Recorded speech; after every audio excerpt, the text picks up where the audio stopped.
A manhã começou como qualquer outra. Acordei com o som do despertador e levantei para preparar meu filho e deixá-lo na creche antes de ir trabalhar. Depois de tentar acordá-lo 4 vezes e de um café rápido da manhã, chegamos à creche. Vários pais e mães chegaram apressados e com tempo apenas para chegar aos seus respectivos empregos. Deixei meu filho com um sorriso e um beijo de despedida e lhe desejei um bom dia cheio de brincadeiras e aprendizado com seus cuidadores. Naquela manhã tive muito trabalho. Meu chefe havia me agendado para acompanhá-lo em diversas reuniões e queria os documentos ao mesmo tempo. Isso era impossível. Eu não teria tempo de chegar à creche no horário habitual. Como meu chefe estava parecendo um péssimo amigo o dia todo, imaginei que não seria uma boa ideia dizer a ele que terminaria no dia seguinte. Então, resignado, decidi pela segunda opção, ligar para a creche e pedir que me fizessem o favor de cuidar do meu filho até mais tarde. Chegaria antes da hora de fechar. Quando liguei, o cara da recepção me disse que não tinha problema. O Lucas poderia ficar lá o tempo que precisasse. Isso me deu um alívio instantâneo. Eu poderia terminar todo o trabalho e, enquanto isso, meu filho continuaria se divertindo brincando com outras crianças. Quando chegou a tarde e fui buscá-lo, eu havia chegado exatamente 10 minutos antes do horário de fechamento. Porém, ao entrar no prédio, notei um silêncio incomum. Não houve risadas infantis, nem a agitação que sempre se ouvia ao entrar. Pensei que talvez naquele momento não houvesse muitas crianças e que agora só tinha ficado o meu pequeno entretido com o brinquedo. No entanto, à medida que eu avançava, eu senti uma sensação estranha. O cara da recepção não estava lá. Eu não vi mais ninguém lá. Eu entrei em uma das salas abertas, aquelas com câmeras de segurança, e lá encontrei uma folha que dizia: para um pai que procura o filho desaparecido, o tempo é uma coisa muito delicada. Eu comecei a tremer. Se isso era uma piada, era de muito mau gosto. Todas as portas estavam fechadas, não havia barulho e meu filho não apareceu. O fato de aquela mensagem estar ali não me pareceu uma coincidência. Estava endereçada a mim. Eu era o pai que procurava o filho desaparecido, mas iria encontrá-lo, não tinha dúvidas. Cansado de esperar, eu peguei um cartão-chave na recepção. Graças a esse cartão, eu consegui entrar na sala de manutenção. Eu fiquei surpreso ao ver que havia apenas um drone com seu controlador e uma carta. Eu senti meu estômago embrulhar quando reconheci a caligrafia do Lucas. A carta dizia: querida mamãe, estou escondido em um quarto, mas tenho que lutar contra o monstro. É a única chance da Claire gostar de mim. No final da página, meu filho desenhou-se lutando contra um dos personagens da creche, o Pila Bird, para proteger uma menina.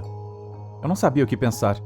Ficou claro que aquela imagem era fruto da imaginação do meu pequeno, mas era tudo muito estranho.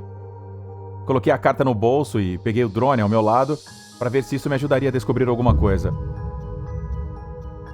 No hall havia um grande mural onde os protagonistas eram os bichinhos da creche. Ele conhecia todo mundo, pois Lucas sempre voltava para casa contando histórias sobre eles e cantando músicas com seus nomes. O vermelho era Bambam, o líder de todos. Por isso a creche tinha seu nome. Sua missão era ensinar as crianças a compartilhar. O verde era o Jumbo Josh, era o mascote encarregado de ensinar as crianças a comer frutas e verduras. A água viva laranja era Stringer Flynn. Sua missão era ensinar os mais pequenos a ajudar. O pássaro rosa era o Opila Bird, o mesmo que o meu filho havia desenhado na carta. Este ensinava as crianças a importância de sorrir. Tinha também o mascote azul, que era o Capitão Fiddles, e o branco, Bambalina, que ensinava a ser gentil. Eu queria ativar o drone, mas eu percebi que ele não tinha bateria. Eu me aproximei das mesas do refeitório e lá eu encontrei exatamente o que eu precisava: uma pilha. Usei o drone para ativar alguns botões vermelhos grandes que estavam bem altos. Enquanto fazia isso, eu comecei a pensar que esse lugar tinha um sistema tecnológico bastante avançado para ser apenas uma creche. Drones, scanners de cartões... Não bastava trancar as portas com a chave? Graças ao acionamento do botão vermelho, a porta amarela que dava acesso à área de criatividade se abriu automaticamente. Do outro lado eu pude ver um longo corredor. De repente havia um pássaro idêntico ao do mural, o Pila Bird, olhando de uma das salas. Eu presumi que fosse alguma escultura ou boneco do local, então eu me aproximei para ver melhor. Porém, de repente, aquele pássaro se moveu e se escondeu lá dentro. Isso estava me deixando louco. Isso não poderia ser real. Você já viu alguma boneca gigante viva? Quando olhei para dentro, não havia nada. A minha mente e meus nervos estavam me pregando peças. Ao lado havia uma sala de aula com mesas e cadeiras coloridas. Tudo parecia normal, até que vi que havia um texto escrito no quadro que dizia: "O fim está aqui". Me assustei. Pela letra, eu diria que foi escrita por uma criança. Eu continuei observando a sala de aula e descobri um canto onde os pequenos eram levados como castigo. Cerrei os punhos quando vi aquela área. Eu não estava gostando nada da maneira como cuidavam dos menores naquele centro. Claro que assim que encontrasse Lucas, não o levaria novamente àquele lugar terrível. Mas essa não foi a pior coisa que descobri lá. O desenho de Bambam adornava uma das paredes e, ao lado, ele havia escrito a seguinte mensagem: "Compartilhar é cuidar dos outros. Seu pâncreas é meu." Para onde diabos eu mandei meu filho? No cantinho ali de castigo, eu encontrei outro botão vermelho, mas estava desativado.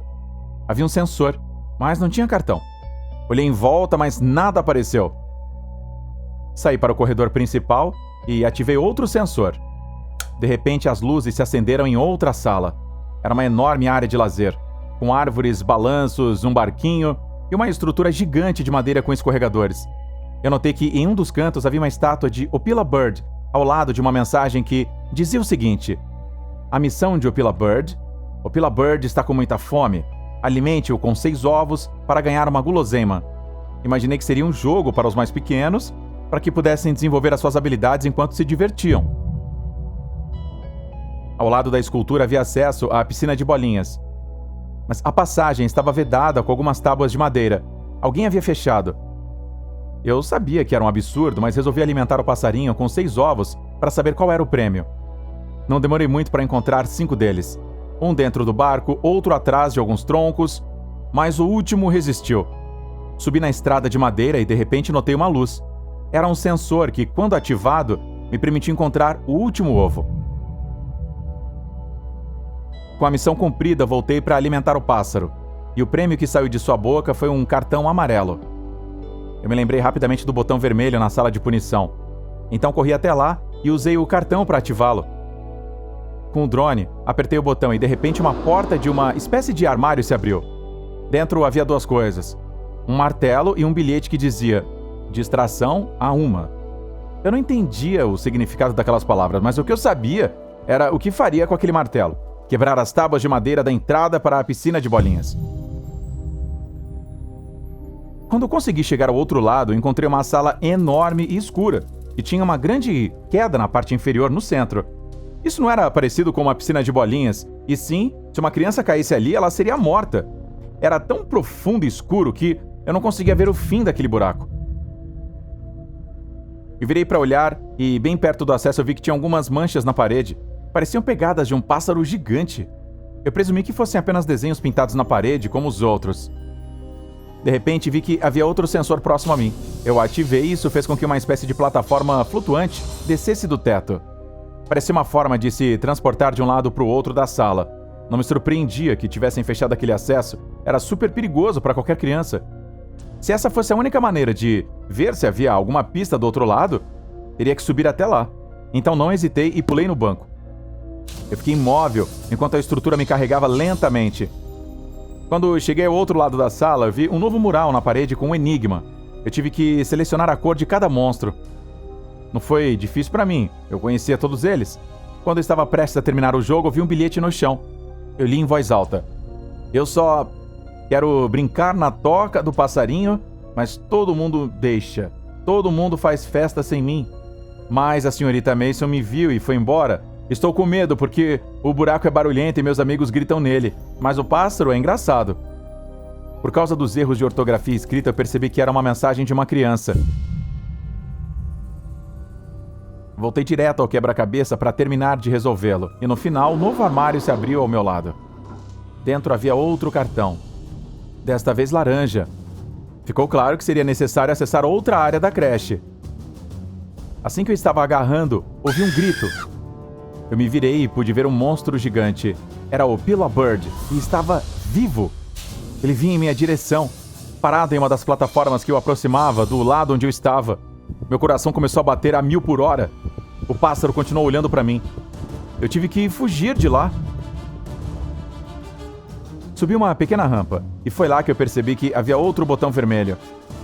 Graças ao drone, eu o ativei e de repente apareceu um mecanismo de piso de madeira que eu podia usar para chegar ao outro lado. O Pila Bird não gostou nada disso e começou a me perseguir pela passarela. Então eu corri com todas as minhas forças como nunca tinha feito antes. Eu não podia deixar ele me pegar, a vida do Lucas estava em perigo. Quando eu cheguei no chão, do outro lado vi um botão de emergência na parede. O ativei enquanto o pássaro ainda caminhava pela passarela de madeira e de repente, o monstro caiu nas profundezas da sala. Eu dei um suspiro de alívio, embora soubesse que ainda não estava fora de perigo. Aquele lugar era terrível. Decidi voltar ao salão de recepção para encontrar alguma outra pista. Ao passar pelo refeitório, um objeto me chamou a atenção. Em cima de uma das mesas havia um gravador, uma fita cassete velha e um texto pintado na madeira que dizia: "Para você". Ficou claro que eu não estava sozinho, alguém estava brincando comigo porque aquele gravador não estava lá quando eu entrei. Com as mãos trêmulas, eu coloquei a fita dentro e ouvi a mensagem. Não consegui entender nada. Só se ouviam barulhos e gritos de crianças. Orei, com os olhos fechados para que meu filho estivesse seguro.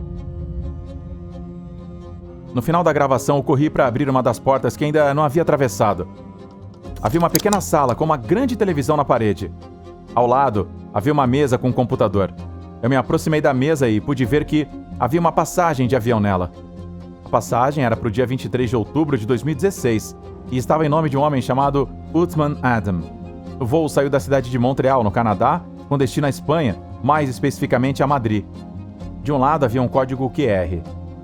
Então eu tirei meu celular do bolso para digitalizá-lo, na esperança de descobrir alguma coisa. De repente, na tela do meu celular eu vi uma imagem dos personagens do berçário e uma mensagem que dizia: "Parabéns! Você chegou na sala do Jumbo Josh, e é aqui que ele e seus irmãos descansam. Os intrusos geralmente são espancados até virar polpa, mas parece que você trabalhou duro para chegar a este lugar. Você pode ficar o tempo que quiser. Toque uma música relaxante, coma um bolo e faça amigos." Aquela conta era falsa, certamente era apenas mais um jogo naquele lugar horrível. Eles não estavam apenas brincando com as crianças, eu tinha certeza de que também brincavam comigo. Eu procurei por toda a sala para ver se havia mais alguma pista e, de repente, eu vi uma luz brilhando em um dos lados da mesa. Era outro sensor. Ativei e outro botão vermelho saiu da parede. Eu peguei o drone e o usei para pressioná-lo. De repente, dei vários passos para trás quando vi uma parte do chão deslizando lentamente para baixo. Alguns segundos depois, aquele piso de madeira havia desaparecido nas profundezas, e em seu lugar, surgiu um velho e dilapidado elevador de carga. Eu sabia que entrar ali era como entrar numa cova de lobos, mas meu filho podia estar lá embaixo.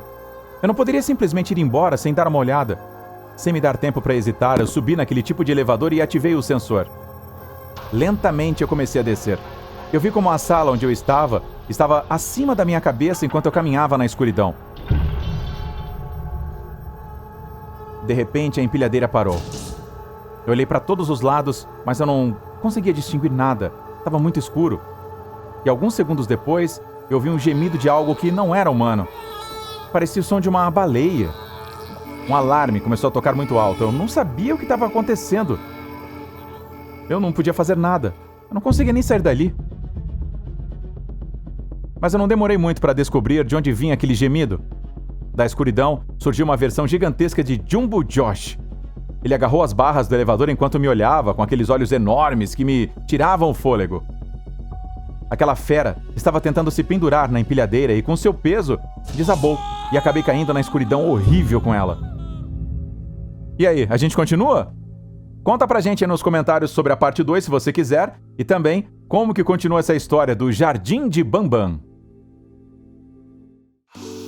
Não se esqueça de se inscrever e deixar seu like se você curtiu. Até o próximo vídeo!